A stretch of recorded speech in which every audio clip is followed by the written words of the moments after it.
What if I told you that the blue of your favorite jeans, the red of ancient cave paintings, and the yellow of imperial robes didn't just happen to exist, but actually built the modern world we live in? We tend to think of color as a passive backdrop to our lives, a simple coat of paint splashed across nature. But the reality is far stranger and much more dramatic. The hunt for color has launched wars, bankrupted empires, catalyzed global trade, and literally rewired how the human brain perceives reality. Let us start at the very beginning with the color red. Long before we had factories or synthetic chemistry, early humans were hunting for pigments just to survive, using crushed iron oxides to paint the walls of caves like Lascaux. But red wasn't just decorative, it was survival. Culturally, it was the first color humans mastered, representing blood, fire, and life itself. Yet, the real obsession with red began centuries later with a tiny, unassuming insect living on prickly pear cacti in Mexico. When the Spanish conquistadors arrived in the New World, they discovered the Aztecs harvesting cochineal bugs to create a crimson dye so intensely vibrant that European royalty immediately abandoned all other reds. This wasn't just a color anymore, it was pure power. The demand for cochineal became so massive that it was the second most valuable export from the New World after silver. Pirates intercepted Spanish treasure fleets not just for gold and gems, but for sacks of crushed bugs.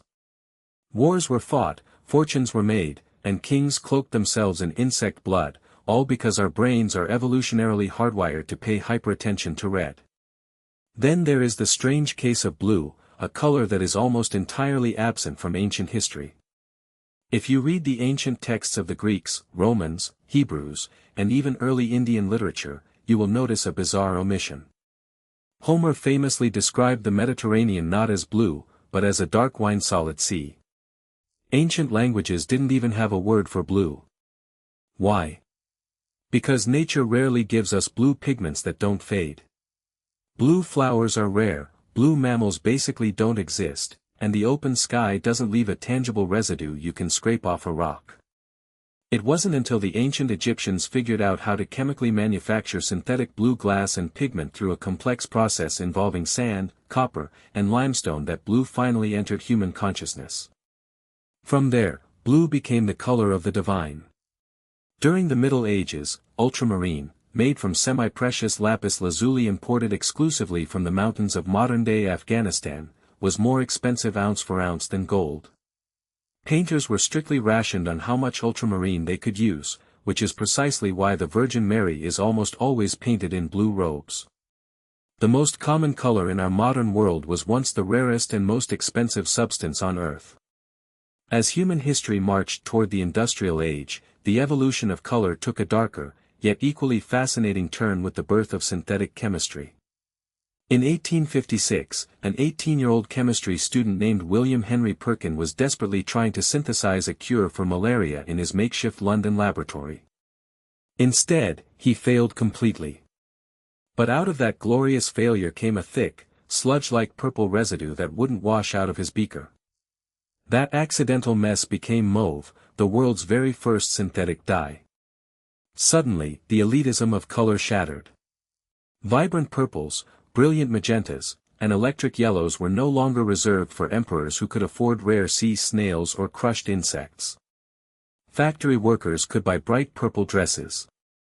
Chemistry democratized color, turning the spectrum into a mass-market commodity and forever-changing fashion, advertising, and human self-expression.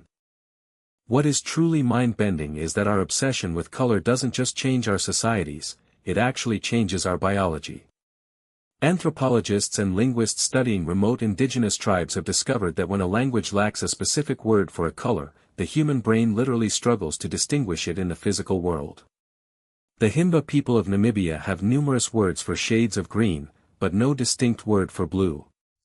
When shown a circle of green squares with one blue square mixed in, they literally cannot pick out the odd one out as quickly as we do. Conversely, because they have so many words for green, they can spot subtle shade differences in foliage that would take the rest of us minutes to find. Language and pigment have co-evolved to shape the very lens through which we experience reality. We didn't just discover colors, in a very real sense, colors created the way we see the world today. If you enjoyed this deep dive into the hidden forces shaping our reality, make sure to hit that subscribe button and ring the bell, because we have plenty more mind-bending history coming your way.